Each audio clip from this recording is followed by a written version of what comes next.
media. Atelenata Modube, Alafu Mamos.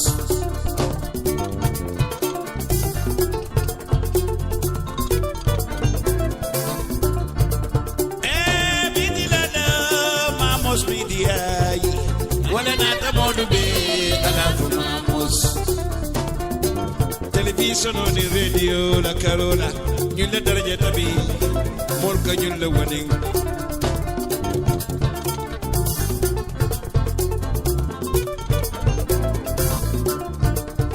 Multimedia, Africa, and in diaspora.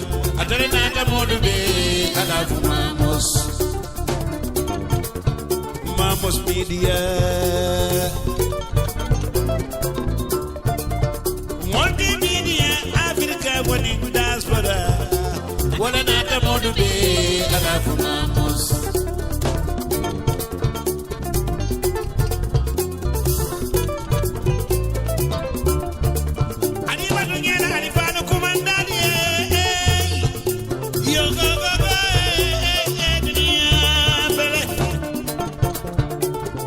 Mamos Media Alfalo.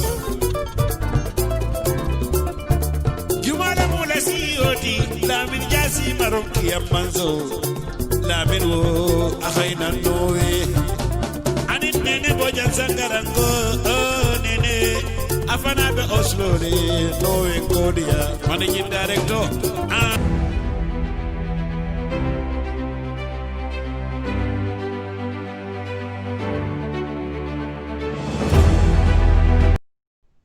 Hello and welcome to Mamos Media. My name is SULAYMAN.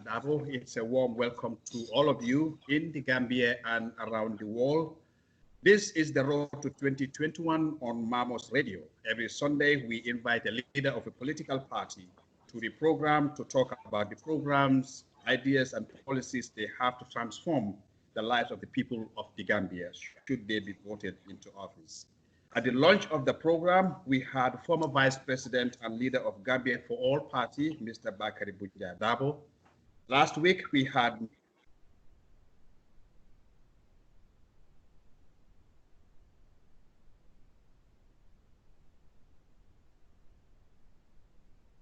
I think we lost SULAYMAN there.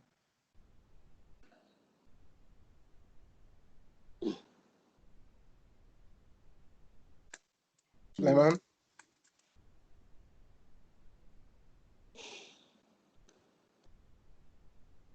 Last week, you had Mr. Lamin Bojang of the Gambia Action Party, and today we'll have the Honorable Lawyer OUSAINOU DARBOE of the United Democratic Party, UDP. If you're listening, thank you for joining us, and welcome to the radio hour, the Road to 2021 with Mamos Radio. Welcome, Lawyer OUSAINOU DARBOE. I know you don't need introduction, but still we have listeners all around the world. So just to give us a little bit, a brief background about who are you? Thank you for hosting me. Of course, in your introduction, I said Lawyer OUSAINOU DARBOE. That is exactly what I am. I'm a lawyer, and I've been a lawyer, I guess, for the past 40 years, more than 40 years. I've been practicing law in the Gambia, and I don't know what I should call it. I mean, being fortunate or the misfortune of being the leader of the United Democratic Party, and that is what I am. Okay, so we will go with both terms, unfortunate or the misfortune of being the leader of the United Democratic Party. So it could go either way, you know.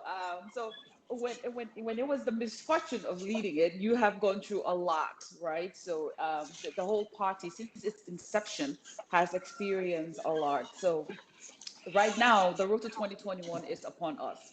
And every week, the political arena right now in the Gambia, it's getting crowded. It's not a two-horse race like before. Currently, we have about 16 potential presidential hopefuls.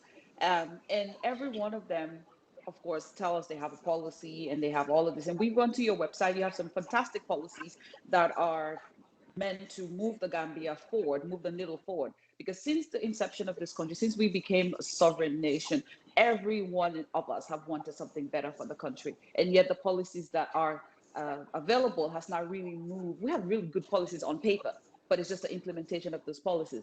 What is UDP going to do different that's actually going to move the needle forward?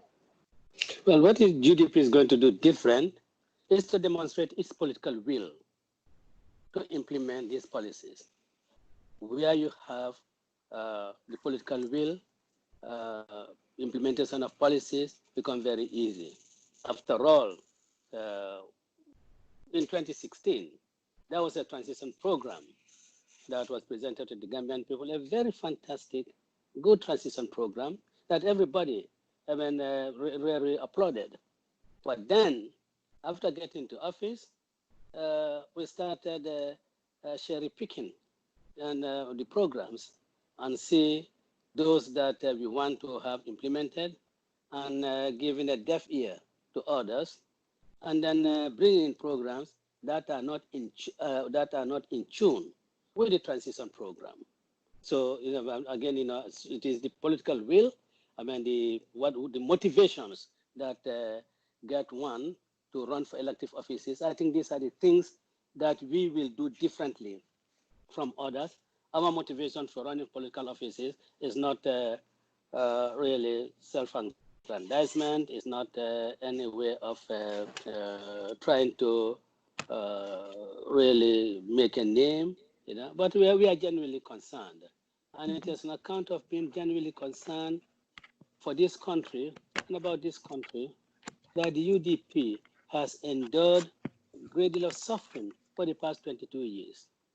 No party in this country has been subjected to such indignities.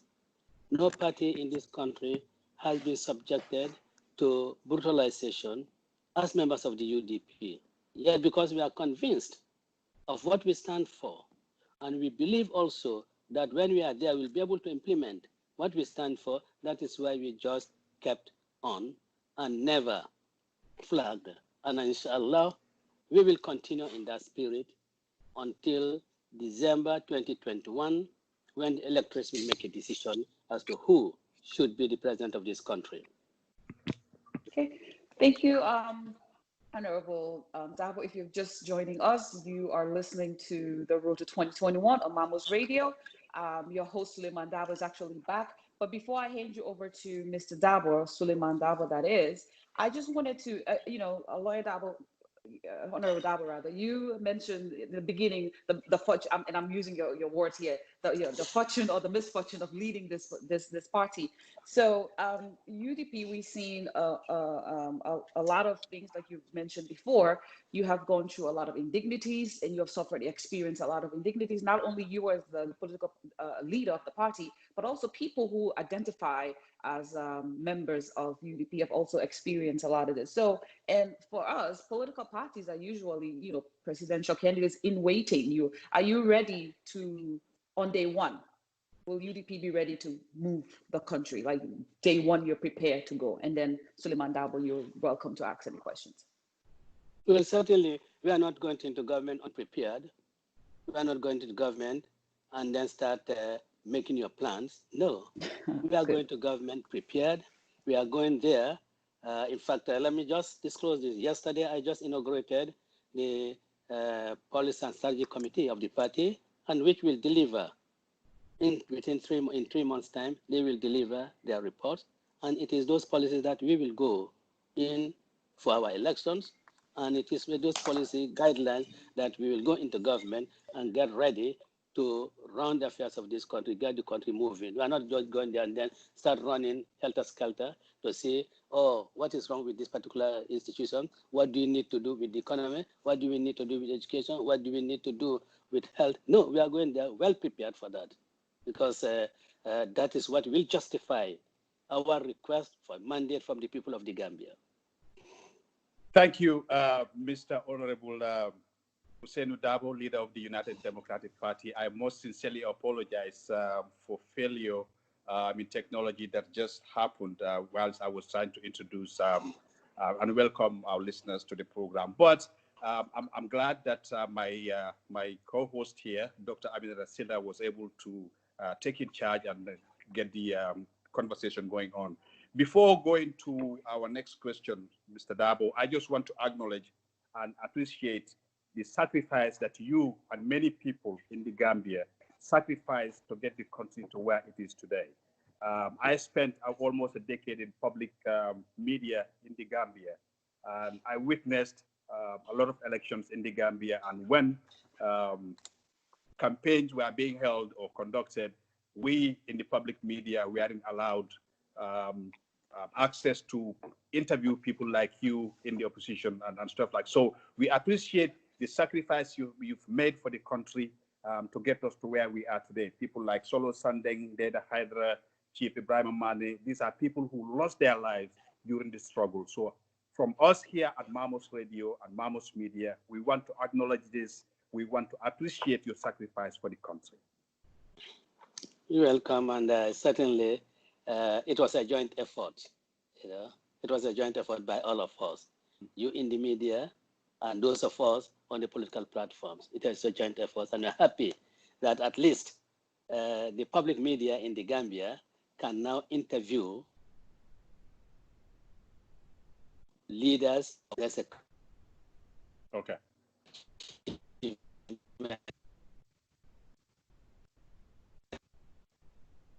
Model be calling again. Mm-hmm. Sorry, that was that interruption. Yeah. Right. Yeah. Mm-hmm. Okay. So let me just get your reaction, Mr. Darbo, to with everything that's going on around the world. I've asked this question to all the guests I had previously.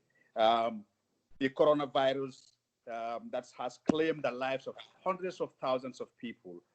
Right now in the United States, it's claimed more than 118,000 people who died from the disease. The downturn of it caused to world economies, to the issue of racial injustice and political or police brutality here in America. I'm just wondering, what is your reaction to everything that is going on around the world right now? Well, certainly, a lot of things that is going around the world, particularly in the West, certainly matters that meet the condemnation of all decent-minded people. You cannot just justify why law enforcement officers, people who are supposed to be protective of the lives of people, how they can brutalize their fellow human beings and cause their death for no justification. I mean, it's unimaginable. And I believe that it is time for the world now to stand up against these type of activities, no matter how strong the particular government may be. It is time that the world should prick the conscience of those powers in the world who really give a blind eye to these sort of brutalities that go on in their country or in other countries. And we want to join the families of those who have transited to the other jurisdiction, and say that we share with them their bereavement, and particularly our own son, our own nephew, Lamin Sise, Yes, who met his death at the hands of the police. We want to certainly, that's our own personal bereavement, and we condemn what has been done by the government, by the police authorities of the United States of America. yeah. And of course, we do have, of course, the issue of international dimension, which is the COVID, and of course, this is a global pandemic, and there has to be, in my view, utter cooperation amongst the nations to really keep this pandemic at bay. We know that our resources are not the same, our expertise are not the same. For others are more resourceful, and others are better experts to deal with such a situation. But again, those who are better resourced and those who have the expertise should come to the aid of those of us that are less endowed, because a containment of the pandemic in Europe without doing the same thing in Africa, places like the Gambia, really does not contain the pandemic globally. Because and I think this we should really have a global approach to it. It is unfortunate that the United States government has taken the decision to literally withdraw from WHO, and we know how much WHO, how the role it plays when you have situations of this nature. Right. And it performs its role well when it is properly funded. And when one of the states that contributes significantly to the funding of the institution withdraws its membership, that is a cause for concern. But again, this for me, this some kind, I'm not sure whether it's kind of, geopolitics, how to really control other, how to control other states. But this is unfortunate. Right. And on the COVID issue, let me say here, I want to register my deep appreciation for the stance taken by the Honorable Minister of Health on this issue. You mean the Minister of Health for the Gambia? The Minister of Health for the Gambia. Okay. The stand he has taken on this issue, he and the frontline workers have done great, having regard to the limited resources that is at our disposal, having regard to the paucity of our experts in this area. But then we all want to really cooperate with them and make sure that the objective they set themselves out to do is achieved. Okay. So you are aware of the fact that the UDP members in the National Assembly voted against the extension of the state of emergency when the executive required for the extension after the expiration of the first public emergency. Now that another state of emergency is in place, is your party cooperating with the government in this regard? Let me say that I think even before the president of the Gambia made a statement on the COVID, I think I'm the first national leader who made a statement on the COVID. Mm-hmm. And my position then and now is that the United Democratic Party will cooperate with the government of the Gambia, not only outside of the National Assembly, but also in the National Assembly, as well as our local authorities, because we control the local councils here, that our local authorities will also cooperate with the government of the Gambia in the crusade against COVID-19. Yes, the last time when the matter came up for extension in the National Assembly, there was a vote against it. But the vote was not against the declaration of the state for the extension. The vote was against the period. And I think this is what the people of the Gambia ought to understand. Mm-hmm. They asked for 45 days. And there was already a recommendation by the Select Committee on COVID that the state of emergency should be extended for 21 days. Well, then government did not take advantage of that and said, well, no, they have rejected it. But our rejection was not for the extension. Our rejection was for the period, okay, for which it was to be extended. And I think this is the honest thing that the government should have put forward. When the first extension was sought for 90 days, people spoke against that in the assembly and suggested 45 days. And the minister came with an amended motion with 45 days. That same could have been done for this one. But I think the belief was that we just have to tell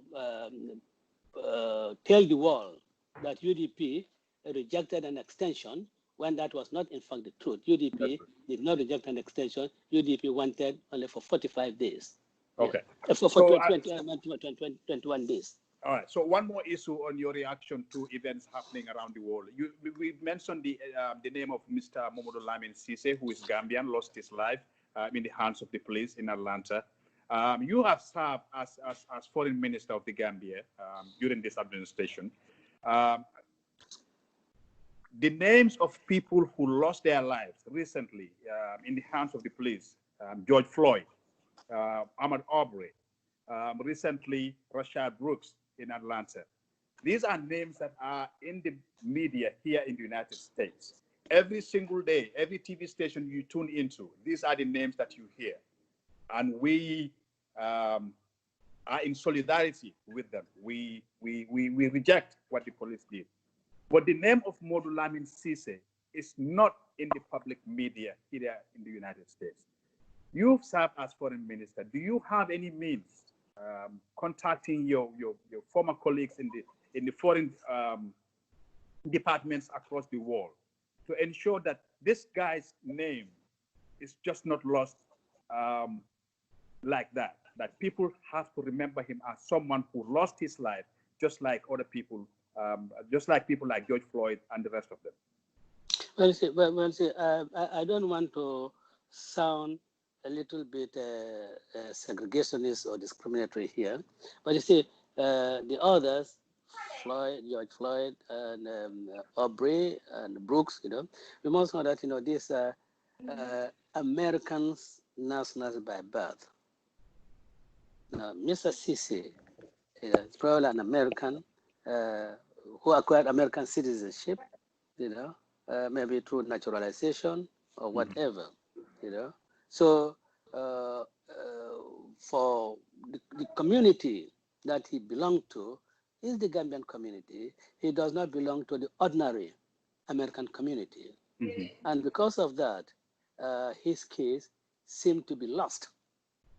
While the others, their cases, are still, still looming up very high in the minds of the people. I would want to think that it is us Gambians who have to make sure that his name keeps upcoming, and the Gambian community in the United States, particularly in Atlanta, could be a good instrument in doing that. And I want to suggest to my Gambian compatriots all over the United States of America to make sure that issues affecting Mohammed Lam Sise does not die down, that we pursue to its logical end. I don't have to say what I have done personally, with regards to this of Mohammed Lam Sise. In fact, even I think the second day of his death, the day I resident, the following day, I certainly did in my own way, my own small way, try to do something. And I'm happy to say that what I tried to do at least has put me in a position that comforts me in a way. Okay. Thank you so much, Mr. Darbo, for that. Let's move to some policy issues here. We will have this discussion in two parts. We will discuss the policy aspect of it, and we'll discuss the politics of it too. So Dr. Silla is here to help us understand the policy discussions that will be coming out of here. So the economic policy first of a UDP government from your manifesto will be one of a free market economy, which is allowing for competition among businesses in the market without major government interference to determine price and to ensure the provision of efficient and quality services for the consumer. Now, my question is, how far will you go, that is the UDP government, to cut back on existing regulations on taxes to encourage private investment? Well, certainly, we do believe that the tax regime needs to be reformed. It has to be looked into. After all, you cannot attract meaningful investment into the country where you have a tax system that I wouldn't call inequitable, but a tax system that does not allow for small businesses, even for small business to grow. And this is what we need. We need to do that. And I can assure you that when we are, it's not if we are, it's when we come in. We will certainly grapple with this tax, with this tax issue. Do the cuts where the cuts would be, and then broaden the tax base. Now, I think we will certainly do that. And as I had mentioned, probably you were off, that this committee that we have set up, the chairman of the committee, who is quite au fait with investment matters as well as tax issues, will be addressing all those issues so that its practicalization will not become difficult. Because it is one thing having a policy and then its actual implementation, practicalizing it, making it practicable. Becomes difficult because then reality dawns on you. And then for us, when we are doing this, we approach it with a sense of realism. Weigh all the cons. If this particular situation arises, how do you adjust yourself? When that particular situation arises, how do you adjust yourself so that you will be there with practical solutions to your policy issues. You can present the most beautiful policies, but then when it comes to implementing them, you find that you are stuck. You cannot move. And that's the whole essence. That's the whole essence of this program, because we don't only want to hear beautiful policies coming out. We want to also know how they're going to be implemented. And is it even feasible? Like, some of these policies are beautiful on paper, but they're very impractical in terms of implementation. And then when it comes to implementation, do you have the right people to actually implement? Because bad policies in the hands, you have to have the right people to implement. You do not have to have the right people, because when you say the right people, these are people with the necessary qualification, the people with necessary expertise, and people with necessary experience and knowledge. But if those people are not willing, they do not have the political will, or they are not of being service oriented, service to their nation. They probably think of things that will be that will benefit themselves. Certainly the implementation will be difficult. I think that is what I had said at the beginning, that there has to be the political will. However beautiful the policies are, however attractive the policies are, and however beneficial they can be to the nation, if those in charge do not have the political will to implement them, certainly will not do so. Let me jump in there for a second. Go ahead, and Honorable Darbo has actually mentioned some words that are music to my ears, like public service motivation. And those are things that people like me really enjoy talking about and listening to. So people with public service motivation are actually political will. They can help in implementing policies. However, since forever, Gambia has fallen into this trap of partisan politics, where the victor distribute the spoils of the war, for lack of a better term, right? So all the people who supported you help them by giving them public office. So what is UDP doing in terms of ensuring that not only the right people, but the public service motivated people are in place, and not that's just the people that supported the party to the finish line? Well, let me tell you that, I don't want to use this word, the victor and the vanquished, I don't want to say that, but again, I know what you are driving at. You see, I believe that there's always payback time in politics. There's always payback time in politics. But to what extent should that be? What are the frontiers? There has to be a line to be drawn. Of course, I believe that political offices, you don't expect me to appoint somebody into my cabinet whose political orientation, whose political thinking is completely different from the UDP. You don't expect that. You don't expect that. You do not also expect me to appoint, as ambassadors, certain ambassadors, because these are political positions, people who do not share UDP's philosophy. But of course, the head of the civil service, for me, his appointment should not be influenced by any political consideration. We want to look at a service that is neutral, apolitical, that is, we work with any government that comes into, any party that comes to government. That is the type of civil service that we want to have. And in fact, that is the type of public service that you think we should have. And I want to say that this is what UDP has been fighting for all the years. And it has been, we are so much accustomed to that thinking that it has virtually become part of our physiology. You know, you can never separate it from us. Right. Okay. I'm glad you mentioned the issue of having the political will to implement the policies that you have in place.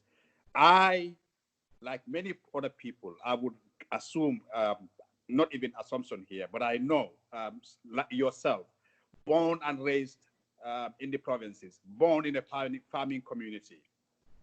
I was born and raised in a farming community where I found my parents using the hoe, the cutlass to clear their farms and to do the rest of the farming. Today, 40 years later, it's the same method of farming they continue to use. What is the policy of UDP in changing the lives of people like that? Well, you see, the method cannot be changed overnight, because if you have to introduce modern farming, it just cannot be done overnight. When I say cannot be done overnight, it's not every farmer that you can equip with modern implements for farming overnight.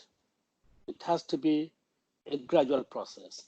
And I would bring back the cooperative societies, infuse life into them, and the cooperative banking system. I'll bring back an agricultural development bank that would really finance, activities of the farming community. Will be in a position to buy implements for them, not give them the money to go and buy the necessary farming implements they want, but buy the farming implement, give it to them, and the agricultural development bank taking a lien, taking a lien on them, because there are loans that are supposed to be paid, and of course the rate of interest that also has to be paid should not be commercial rate. It should be rates that will really encourage farming and make farming attractive to people, because you cannot give someone a loan of $500,000 and expect him to pay 23% interest who is engaged in farming and expect him to really do well and pay back. No, the exchange rate should really be should be pegged at a position that will really help the farmer do his farming activity, realize from these farming activities, and be able to pay off his loan. This is what we'll be doing. Okay, we will continue with the discussion on agriculture. Let's just finish the discussion on your economic policies for now. You said you are going to encourage the private sector to be very active in the economy. By that, you will be, consider giving them tax breaks for what they're trying to do. I'm wondering, knowing that the Gambian economy is very dependent on taxes, how do you plan to reconcile giving tax breaks and also losing revenue whilst doing that, knowing that the government depends heavily on taxes?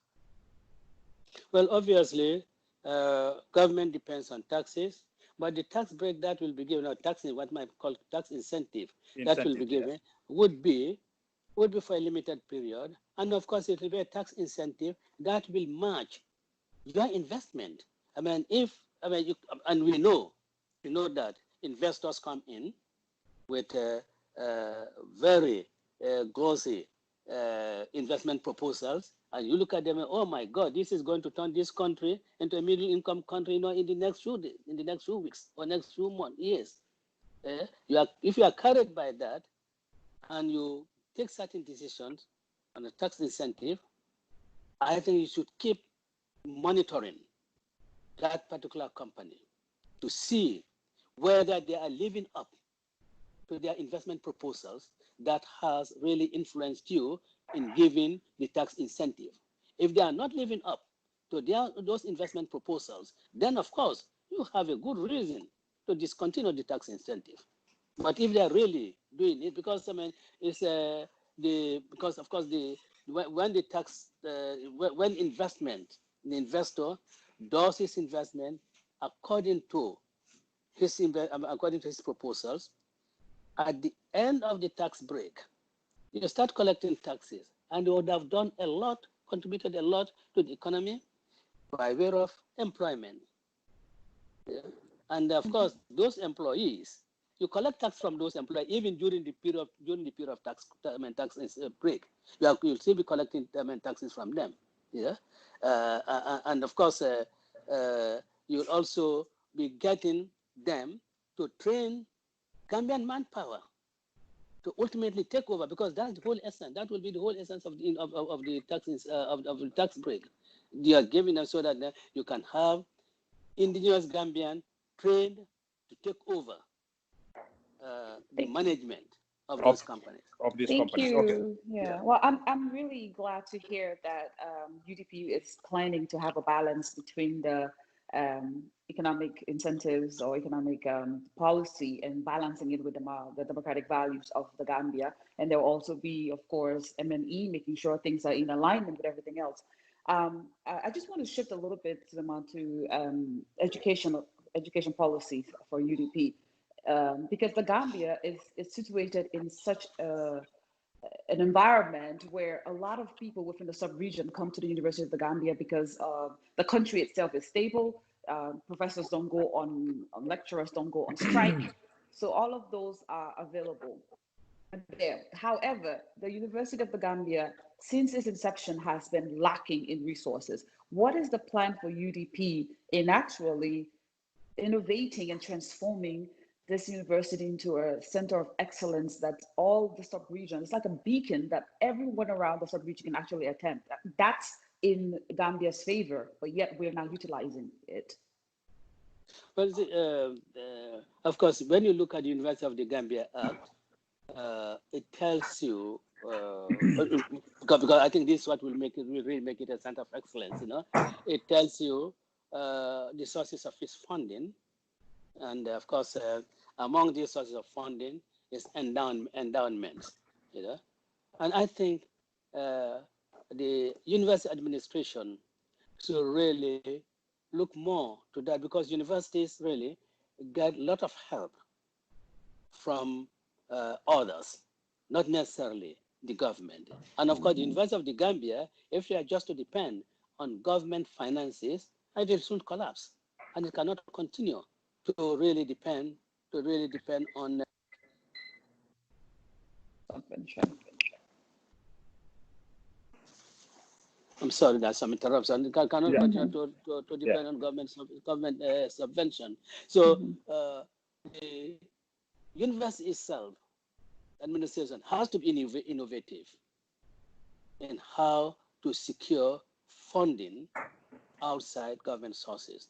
Of course, the fees, the level of the fees as it is here, I think has to be maintained, because if you raise the fees, many Gambians who are qualified academically to gain entrance to the university can gain entrance, but they will not be able to pursue their course of studies because they do not have money, the finances to pay off the fees. Right. I can imagine and agree that for non-indigents, you can put the fee at a level higher than what you do for the Gambians. That you can do. But again, what I would suggest is that the government or the university administration should be innovative in ensuring that they get funding. Let me tell you, I have a grouse. I've just looking at the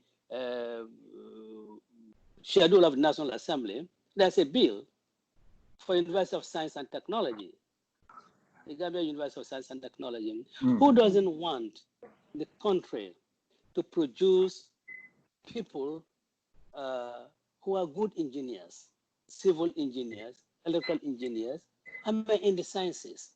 We all want that.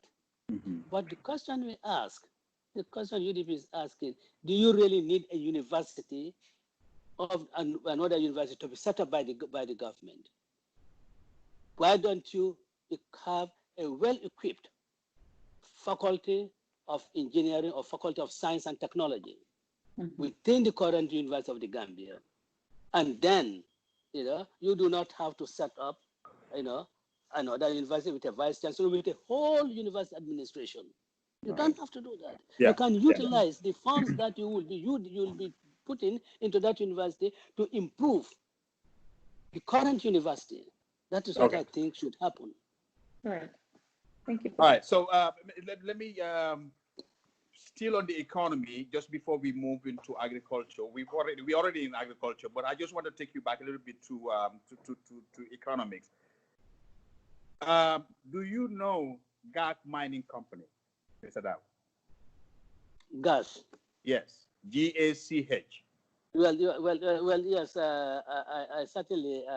I certainly heard about them. I wouldn't say I know them. I certainly heard about them. Okay. I think they're So we're taking over freezing. sand Have you heard mining in about Zambia.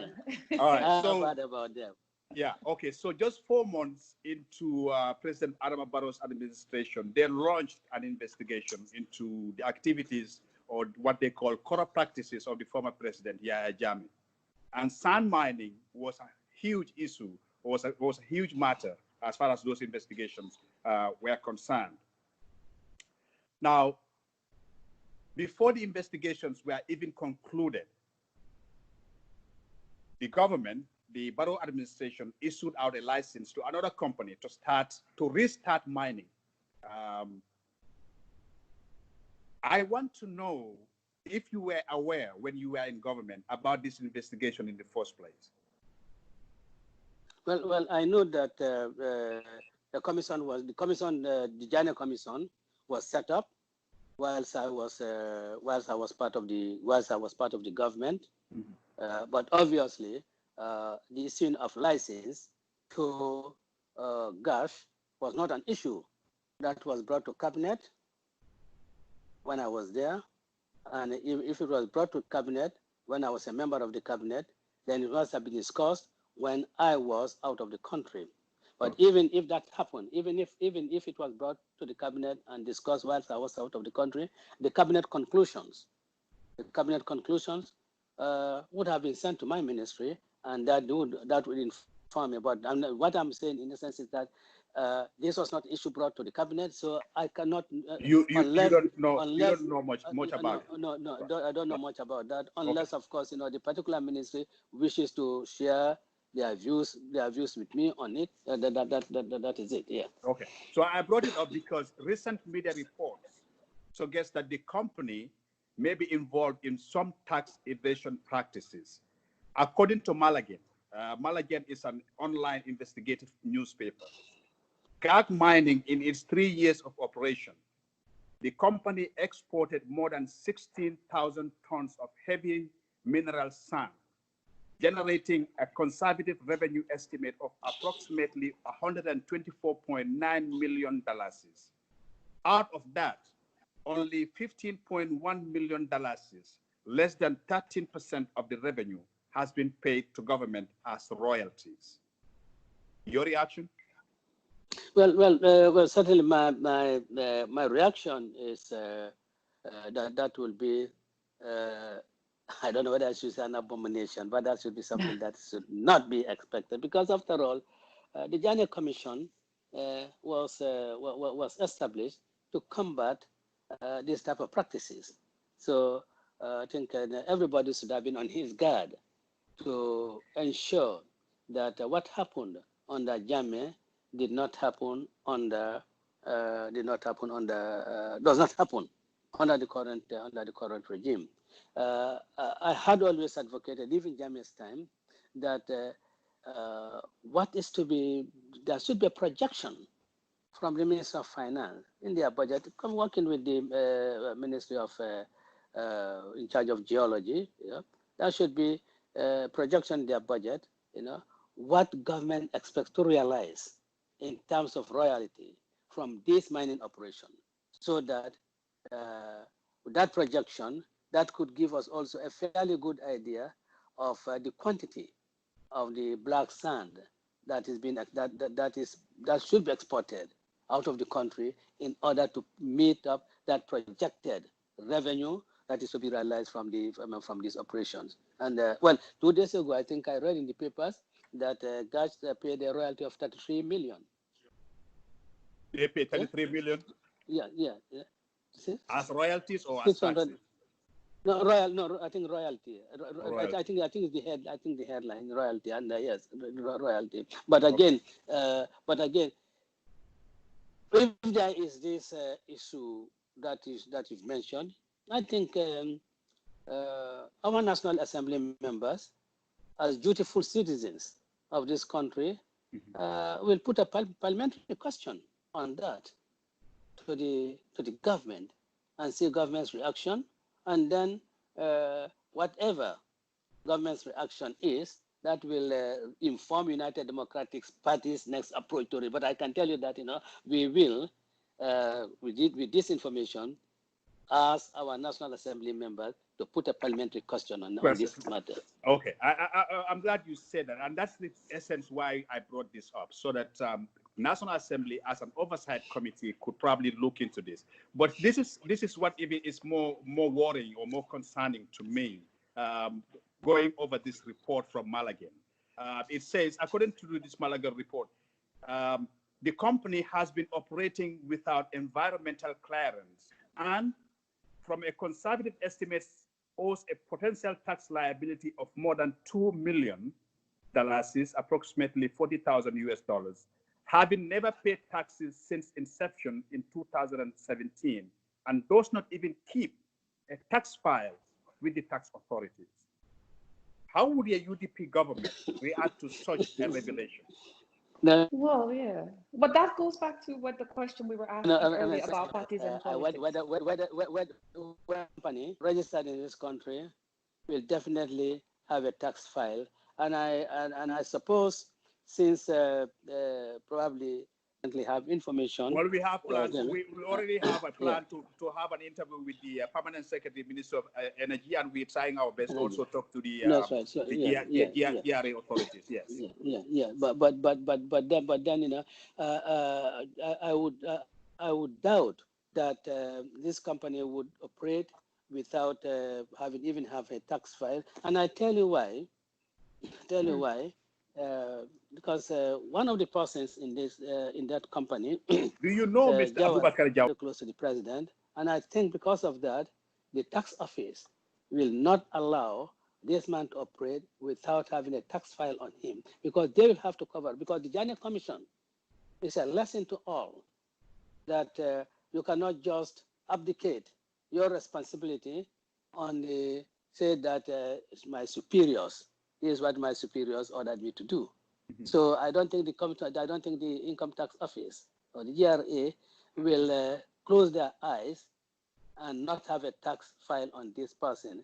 Probably what people could probably say is that, well, they have a tax file, but not paying the right taxes. That may be the case, but not having a tax file, I don't think that could happen. So UDP will not be rewarding. Yeah, UDP will not be rewarding. Sulaiman. Yeah, we will continue to dig into it. Okay. Dr. Silas, just a second. We will continue to dig into it. Again, I already have a scheduled interview with the Permanent Secretary, Ministry of Energy, and I'm working on having one with the DRA authorities. So one final question on the issue of mining. Will you offer adequate compensation to those individuals and communities whose sources of livelihood could be destroyed due to sand mining and other eminent domain situations? Yesterday I had an interview, I think with this Kibaro outlet, and one of the things I dealt with was the unfortunate situation of the landowners in the Combos, and it's predominantly in those areas that this mining is taking place. And my position is that the royalty that is being paid, or supposed to be paid to government, should go back to the community. They should also benefit from it, because their environment is being degraded. Sorry. Well, unfortunately, that has not been the case for a long time. Yes, and then of course, with UDP believes that communities where activities of where mining activities take place and other activities that could have some negative impact on the environment, the people living in those areas should really have a share in the royalties that is paid to government. Let me draw your attention to one lady who is from the Sanyang Sukuta area, Brufut area. Her name is Binta Bojang. She does farming, gardening. Her husband fell ill, unable to walk any longer. Is this lady Binta Bojang? According to this Malagan report, again, we did not independently confirm all that is in this report, but this Binta Bojang is the breadwinner of the family. Now, the mining that is going on there is affecting the land that she uses to farm. She and others like her around the country are suffering from situations like that. I'm wondering, like you were talking about there, the UDP's policy as far as people like them are concerned. Well, certainly, with the UDP government, if these sort of situations are brought to our attention, we'll take measures that will place this affected person, adversely affected person, that will put them in a position that financially, that will take care of what they have lost. There'll be adequate compensation for them. And in fact, it will be a condition of the permit that is to be granted to these sand miners that your activities that, if they adversely affect the communities, farming communities, they would have to take care of that. I mean, that's what we see, in other places, whether it is, mining of sand activities, or in places where it is, oil exploration, extraction, and so forth. The communities that are adversely affected, the companies that are engaged in those activities and responsible for causing these adverse things to the communities, they provide a common compensation for them. And I think it should not be different from the Gambia. And I want to suggest to Binta, and others affected, that they should really take up their complaint to the Ministry of the Environment and the Ministry of Energy, who are responsible for control of sand mining. Take their complaints to them and let the person be adequately compensated, because you cannot have companies making profit when those people who own the land are in fact suffering. Their livelihood, is being taken away from them, because if they cannot farm, then their livelihood is being taken away from them. Yeah. So.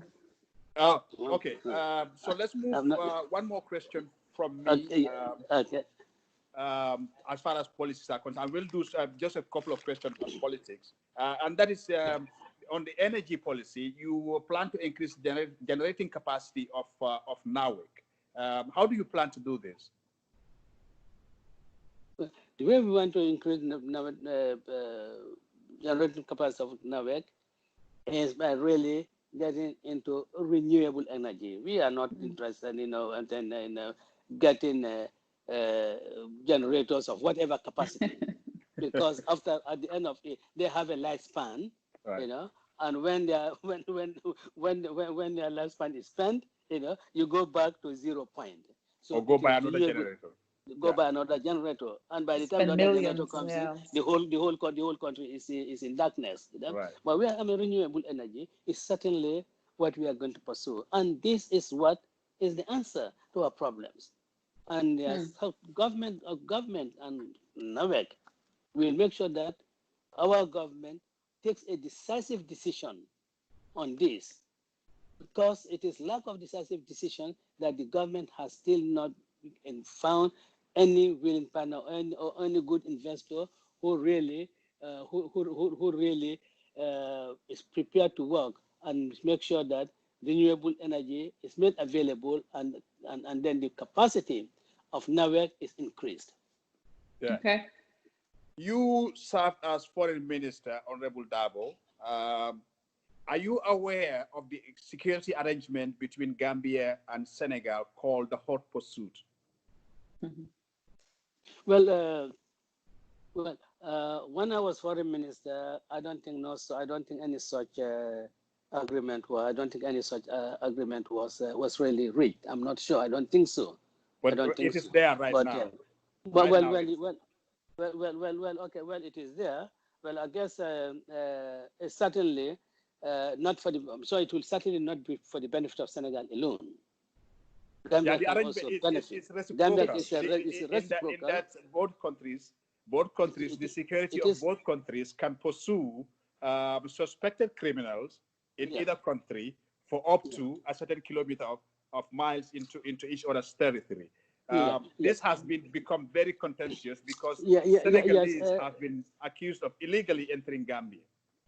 Let me say, I think for me this is of whole pursuit, and as far as Senegal and Gambia is concerned, I think it was more to contain rebellious activities in Senegal. In the Casamance region you're talking about? In the Casamance region, Senegal, because you don't find this hot pursuit from other than from the southern, from the southern part of the Gambia. You don't find it from in North Bank, CRR, and so forth. It is LRL, which is of course borders with that region is Casamance. Now. And it is, for me, I think it was just to contain, rebellion in Senegal, so that when rebels strike and run into Gambia, Senegal authorities can really pursue them. So in other words, you are in support of this policy? But let's say, cattle rustling. Yeah. Somebody gets allegedly gets into Senegal, steals a few goods, comes into Gambia. So there be hot pursuit. I think in that way, the normal way of getting the person, arrested and then be dealt with according to law. So really, be what should be followed, not under the pretext of hot pursuit. Right. The issue of hot pursuit is being pushed, it's being pushed to a level that certainly, in my view, is not warranted. Yeah. All right, let's move to some politics now. I want to get your political reaction here before we let you go, Mr. Darboe. I understand you are busy having to have another meeting, but we have to get you, we'll have to discuss some politics here. This is so important. UDP right now is the main political party in the country. You have the majority in the National Assembly. You are popular in the country and around the world.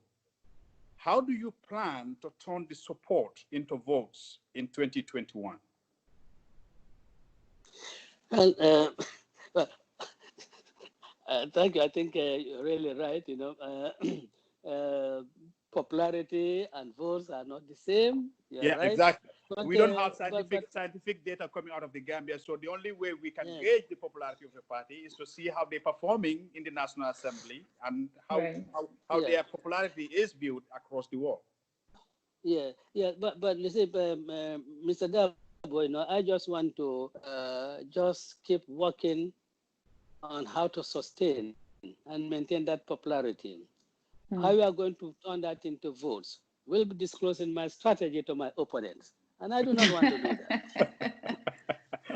Well, I said that, I asked that question because you and I both know that you and the UDP will be going for the same people that the President Adama Barrow and his party, the NPP, for the same people. You all going for the same people. So that's why I want to know, how do you plan to turn those support right now into votes come 2021? Exactly. Honestly, Mr. Darboe, that's what I'm saying. That will be disclosing my strategy. You know what? I know that we have done something, and I see them trying to copy us. NPP trying to copy you? Of course. Wait, Okay. okay, In fact, so of course. In fact, even the structures, the party structures, they just picked up the UDP constitution, and then did the way we had to. Of course, but Well, you are almost one and that the should same. not be but a Won't you surprise. that's a agree? compliment. That should not be a surprise, because they are hyped up from UDP, and so they cannot think afresh. Independently. They're independent. They just have to take UDP structures and see how UDP has modeled the structures, and Because it's then do the almost same one thing. and the same party. Would you Yeah. But agree? imitation, honorable It's not one and the same party, because our thinking are different, and our approach to national issues are different, and our commitment to the people of the Gambia are different. well, Okay. imitation is a sign of Let me get your admiration. let me get you. your let me get your reaction to the claim by the chairman of the Brikama Area Council, Mr. Sirifo Sonko, that the UDP executives should resign. Well, again, we've got the letter, and the central committee of the party is discussing the content of that letter. My reaction to that may not be the same as the majority of the central committee members might think, and it may be the same. So I'd rather wait. But then it is left to independent people who are not even members of the central committee, people that do not even belong to UDP, to say, when you are asked to explain why you should not be expelled from the party, and then you say, but look, you resign, and whether but I mean, the central committee is really looking at it, and we'll deal with it. Yeah. But is it true that he was expelled and then his expulsion was rescinded because the proper procedures were not followed? Well, look, nobody will tell you what the procedures that are laid in our party, in the constitution. In fact, there's no procedure stipulated in the party. Power is given to the party to expel to the central committee to expel any member, and if the central committee is not sitting, it's not in session, then the national executive, the delegated responsibility is given to the national executive, and the national executive exercise that delegated responsibility. But when we sat and started doing certain things, we felt that when we are dealing with Wajwara, we took certain steps. And what were those steps? We asked him to attend a meeting and explain why he should not be expelled from the party.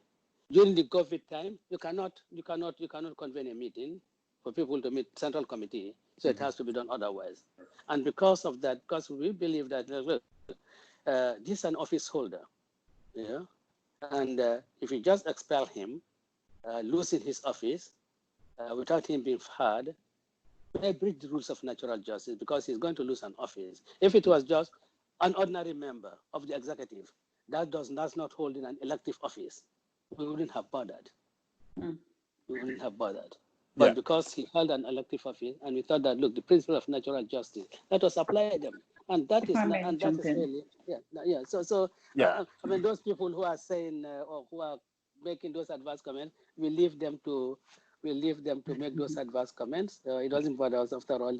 After all, when you're in politics, you should expect those type of comments. Right. So let me just jump in with a couple of questions under DARBO here. Okay, but I know my next point is right through, Yes, but it's very quick. Yeah. But if this is on your population, I mean your popularity, you're very popular. It can be a good thing or a bad thing. So here the issue really is there's so many mixed messages online about UDP, like your policies, your issues, just because you have too many people who are supporting you and they're putting information out there. How do you control the narrative to make sure that it's coming from central office? And then another question really is, UDP is known, everyone on social media is saying the Mandinka Party, the Mandinka Party. How do you correct and make sure you direct the narrative and saying that this is a Gambian thing, it's not one ethnicity? So those are the two Well, questions. well, since 1996, we've been addressing this issue, and I think the Gambian people should really be able to make up their minds about UDP. There is no amount of explanations that we can give that will not say disabuse, that will convince those people who are hell-bent on discrediting UDP, who are hell-bent on painting UDP as a Mandinka party. There's nothing that will convince them. From 1996 to now, we've been explaining. So I don't think really, I would want to say that in fact the media should really stop asking OUSAINOU DARBO that question. I think they should ask him some other questions because it's completely irrelevant. I mean, maybe they'll start talking. They'll start talking about Mama Kanda's party being a fuller party. Okay, which leads my next question about. So really, for me, this issue of UDP being a Mandinka party, these are really our detractors. I mean, those who do not have anything good for UDP, who are evil people, and they cannot say anything against UDP's policy. All that I've explained here, which UDP will do when it's in government. They don't have anything. They don't have anything negative to say about that. The only thing they can have to say is, "Oh, these are Mandinka people." Yeah. I'm glad you So brought that up. let me, I'm very glad you brought that up because yeah. this is the reason why I asked that question is to make sure that we are voting this time in 2021. We want a different type of Gambian politics. We want issues and not we want people to vote along issue lines and not along ethnic lines. So this is why I brought this question up because this is Gambia, you know. We might want to disabuse people of the idea that, you know, we don't vote along ethnic line, but we do. So this is why this particular platform, we talk about issues. We want you to explain your policies so it's out there so people understand it. So that's why we always ask everyone who comes about this question of ethnicity. It has to be asked. Yeah. So right now, you know, there are 16 political parties in the country that have registered so far, and it is only 2020, not even up to 2021 yet. Hopefully, we'll get 32 or more than that by the time we get to elections in 2021. Wow. So my question is, the president and his party, NPP, enjoys incumbency, and you know more than I do. You've been in politics before I was born. That incumbents enjoy that thing, you know, with all the state resources at the disposal of the president, even though that should not be the case, but it's the unfortunate reality that we have to deal with. That is, he's going to have the state resources at his disposal, and he's getting a lot of financial support also. Is there any way that the UDP is financially ready to withstand the force that the president and his party is coming up with? Well, Mr. Dabo, UDP is the People's Party, and the people are going to fund UDP's campaign and take UDP to government. It's the People's Party. I mean, our opponents' incumbency doesn't bother us at all. I mean, our opponent's performance is really the dagger that will be used to stab him. Final question before we let you go, Mr. Dabo. I was talking to a source in Gambia. I was working on a particular story. And whilst we were talking, just before I hung up the phone, he told me, but you need to be careful a little bit. And I said, why? He said, because your last name is Darbo, the government might consider you as an opposition. And I laughed at it. And then when I thought about it after that conversation, I came to realize that that might be the thinking of many government officials, that, like we were talking about, politics of tribal politics. My question to you is, will your administration will ignore people's last names when it comes to government policy? Well, certainly, which will never happen, and if UDP ever that matters, the surname of any individual matters, then we would definitely not have stood by our professed standing that we are in government for the entire people of the Gambia. Let me tell you, Mr. Darboe, that a UDP government will certainly not decide against anything against President Adama Barrow's family because they are President Adama Barrow's family. Never. They'll be treated like any other Gambian. And I want to tell you this. If you have a UDP government, President Adama Barrow will be treated with utmost respect as the former president of the country. Of course, unless something comes out which really makes him not to deserve. I think even all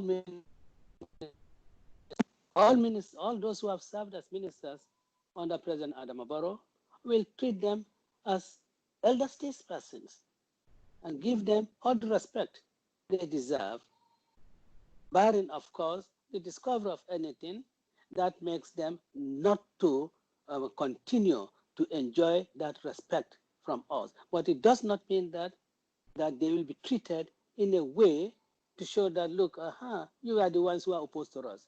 No, if you do that, or if you want to do that, we'll be, really, drifting away from our stand. We would be betraying the Gambian people because that has not been the stand of UDP since 1996. UDP has never believed that anyone should be disadvantaged because of your tribe. We don't believe that anyone should be disadvantaged because of your political affiliation or your political persuasion.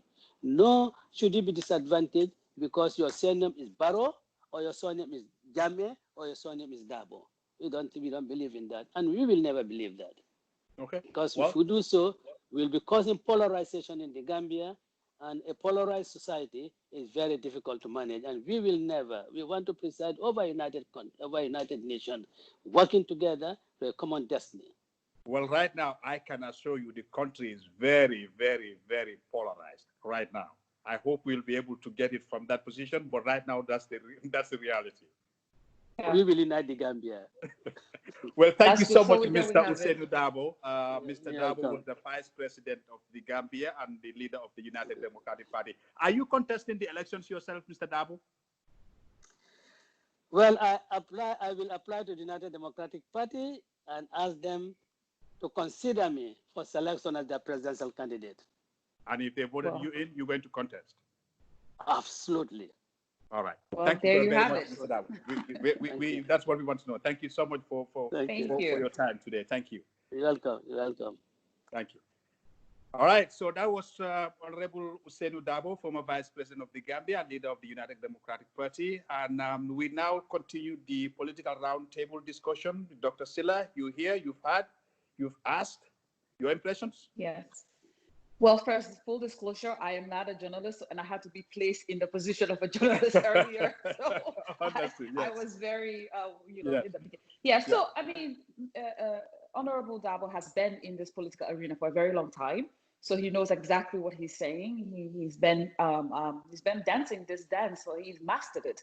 Yeah. So he's mastered talking to the media, controlling the narratives. Some of the questions were answered, some not. The ones that he liked were answered in full detail and very much laid out.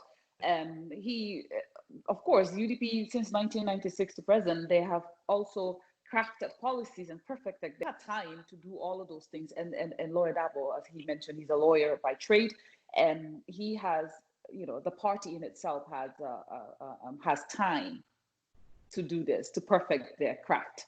So of course, and him being, he's a darling of the media right now. He's on pretty much every talk show you listen to. That's why I said he knows. He's very strategic. His UDP, they have a strategy that they're working on, and they're appearing where they know they should appear. And well, what is your take on his point that UDP will ensure that all the policies that they are advocating for right now will be implemented through the commitment or the hiring of people who have the political will to advance their policies. Right. Yeah, I actually enjoy talking about that. And I find it very interesting that he said, when I said the right people in the position, he said, well, the people with the political will. So I found it very interesting, right? So you can have the political will and not be the right person. What's going to happen to the policy, right? So you can have the political will, you can be motivated, but you don't know what to do. Right. So motivation alone is not going to get you to implement the policy, right? So I can have the political will, but I have no clue what I'm doing. On the other hand, I can have the expertise. The know-how. I may not have, I can have the know-how and have the expertise and how to do these things. And I may not have the political will, but I know how to do these things. So I will do what I have to do. But I think also it's kind of redundant because he said they will only have people who have the political will, right? So the fact that we're actually going back to this question about, you know, the right people, the right person, the right people in the right position, then becomes it's a non-starter. Yeah. Right? I think you can have some people who are ready to work in a particular administration, even when they don't share the political will of that administration, but because it is a national policy advancing the interests of the country, they are ready to work. Yes, they are ready to work. Already. And that's one of the things I asked him about. Will UDP be ready to move on day one? Because for me, political parties are just presidents, like political leaders, potential. They are presidents in waiting.